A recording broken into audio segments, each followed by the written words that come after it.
Yeah good morning అండి. ఇక్కడికి వచ్చేసిన పాత్రికేయ మిత్రులందరికీ నమస్కారం. Thank you very much.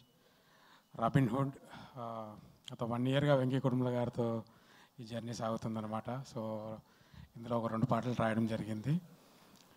So ఇక్కడ క్యూట్ ఈ పేరు ఏదైతే ఉందో డేంజర్ పిల్లతో మీరందరూ చూసారు, ఎంత చక్కటి డ్యాన్సింగ్ కాంబినేషన్ ఇది. సో నిన్న రిలీజ్ అయింది ఈ సాంగ్ వన్ మోర్ టైం అని. సో విద్యా వాక్స్ అని ఇంటర్నేషనల్ పాప్ సింగర్, తను మొట్టమొదటిసారిగా తెలుగులో పాడడం జరిగింది. అలాగే జీవి ప్రకాష్ గారు మ్యూజిక్ అందిస్తూ ఈ పాట పాడడం జరిగింది. సో ఇంత చక్కటి చిత్రంలో రాసే అవకాశం ఇచ్చిన మైత్రి మూవీస్ మా రవి గారికి, నవీన్ గారికి ఆల్వేస్ థ్యాంక్ఫుల్ అండి. సో వెంకీ గారికి ఇంత చక్కటి సందర్భం క్రియేట్ చేసిన వెంకీ గారికి కూడా నేను థ్యాంక్స్ చెప్తున్నాను. సో ఈ పాటని వన్ మోర్ టైం అంటూ జనాలందరూ వినేలాగా జనాల్లోకి మీరే తీసుకెళ్ళాలి, లేకపోతే మీకు దెబ్బలు పడతాయి. Thank you very much. Thank you అండి, థ్యాంక్ యూ.